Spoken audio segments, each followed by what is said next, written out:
धातु मतलब क्रिया बोलते हैं। विद संस्कृत में विद मतलब जानना। तो वेदांत मतलब जहाँ जानने का अंत होता है, जहाँ जिस चीज़ को जानने के बाद फिर आगे कोई जानने की बात होती नहीं, वो वेदांत है। वो है हमारी उपनिषद, ब्रह्मसूत्र, भगवद गीता, रामायण। मतलब जहाँ जानने का अंत होता है। जानने का कब अंत होएगा? रामायण अच्छी तरह से अध्ययन करोगे, प्रस्थानत्रयी पूरी अच्छी तरह से अध्ययन करोगे, आचार्यों के पास रहकर, वो वेदांत है। तो वो कैसा है? वेदांत वेद्यम मतलब हमें जो जिस चीज़ को जानना है, जो जानने के लिए जो लायक चीज़ है, वो है ब्रह्म। वेदांत वेद्यम, वेद्यम मतलब जानने योग्य। तो उसको जानने के लिए क्या करना पड़ेगा? हमारे पास अपरिणामी ज्ञान है। क्या है? अज्ञान है पहले। तो अज्ञान को क्या करता है? ज्ञान काटता है। क्या करता है? ज्ञान काटता है। जैसे दो कांटे हैं, एक ज्ञान रूपी कांटा है, एक अज्ञान रूपी कांटा। तो ये कांटा हमारे पैर में गड़ गया, वो पहला कांटा जो है वो अज्ञान का कांटा है, अज्ञान रूपी कांटा। तो हमें क्या करना पड़ेगा? दूसरा ज्ञान रूपी कांटा लेना पड़ेगा, वैसा ही उसको निकालना पड़ेगा। तो दूसरे कांटे ने बहुत एहसान कर दिया, इसलिए उसको क्या कर दिया हमने? उस पहला निकाल दिया, उसी जगह पे उसको रख दिया। क्या हो गया? चुभना शुरू हो जाएगा। वेदांत वेद्यम, तो वेदांत वेद्यम वही हो सकता है जिसके जीवन में ज्ञान और अज्ञान का विसर्जन होता है। मतलब ज्ञान रूपी कांटा, अज्ञान रूपी कांटा। भले दूसरा क्या है? ज्ञान रूपी कांटा है, उसने बड़ा एहसान कर दिया, पहले कांटों को निकाल दिया, लेकिन उसको भी धन्यवाद के साथ दोनों कांटे फेंक दो। अज्ञान को ज्ञान हटाता है, ज्ञान अज्ञान निकल गया, और कोई ज्ञान के साथ पकड़ के बैठ गया, मैं ज्ञानी, तो अहंकार बढ़ता रहेगा। इसलिए ज्ञान और अज्ञान का विसर्जन होने के बाद जो हमारा अनुभव बचता है, वो है वेदांत वेद्यम। वो क्या है? वेदांत वेद्यम। एक कैवल्य उपनिषद का 4 नंबर का श्लोक है, वेदांत वेद्यम। ये ज्ञान और विज्ञान का विसर्जन, ये है वेदांत वेद्य।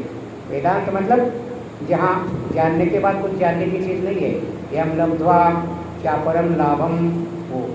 तो अज्ञान को ज्ञान हटाता है, फिर ज्ञान को अगर हमें पकड़ के बैठे हैं, फिर हमारा अहंकार और बढ़ेगा और हम अज्ञान में ज़्यादा जाएंगे, इसलिए हमारा अहंकार और मजबूत हो जाएगा। तो दोनों कांटे को धन्यवाद के साथ फेंक दो। ये है ज्ञान और अज्ञान को विसर्जन करना, ये है वेदांत वेद्यम। वेदांत वेदों का मतलब जानने का जहाँ अंत होता है, जिसको वो साधन है उपनिषद, उसे वेदांत कहा गया।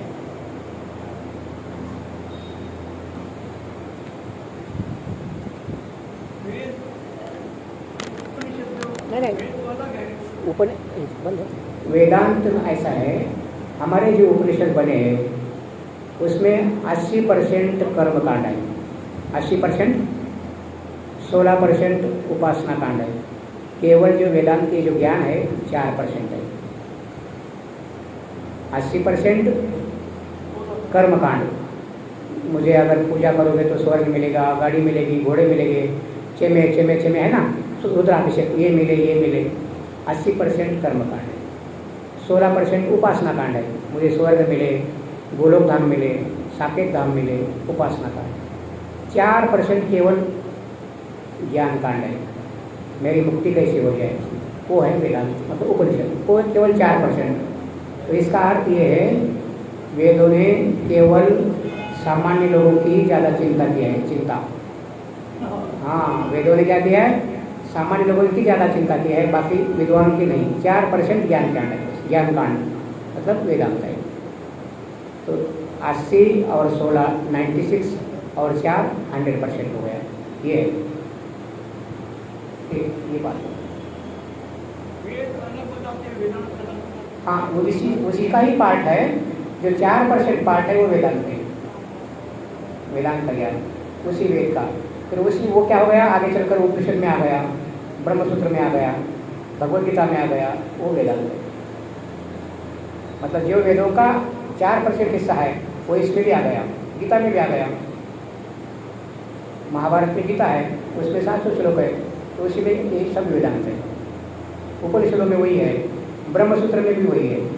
तो वो वेदों का अंत, मतलब वेदों का पाठ, जहाँ जानने का अंत होता है। जानना और नहीं जानना ये दोनों भी खत्म होते हैं। वेदों में ऐसा कहा है। हाँ, इदम न मम, इदम न मम, तो ये इसलिए बोलते कि मैं आत्मा हूँ, ये मेरा नहीं है, इदम न मम, क्योंकि हमारा अहंकार हमारा संसार के साथ तादाद में न बोले। हाँ हाँ हाँ हाँ, वेद नीति जो बोलते हैं, इसको बोलते हैं अध्यारोप और अपवाद। अध्यारोप आपको थोड़ा सा दर्द होगा सुनने में। हाँ, ये इसको नीति बोलते हैं। आप देखो यार, तुम्हारा प्याज के पर्दे काटते हैं हम, एक पर्दा काट लिया, दूसरा, तीसरा, अंत में प्याज ही खत्म हो जाएगा। आपके हाथ में क्या बचेगा? ये आकाश बचेगा। ऐसे ही मैं स्थूल शरीर में नहीं हूँ, मैं सूक्ष्म नहीं हूँ, मैं कारण शरीर नहीं हूँ, ये नीति है। मैं अन्नमय कोश में नहीं हूँ, प्राणमय कोश में नहीं हूँ, मनोमय कोश में नहीं हूँ, विज्ञानमय कोश में नहीं हूँ, आनंदमय कोश नहीं हूँ, ये पांचों कोशों का साक्षी मैं हूँ। ये नीति है।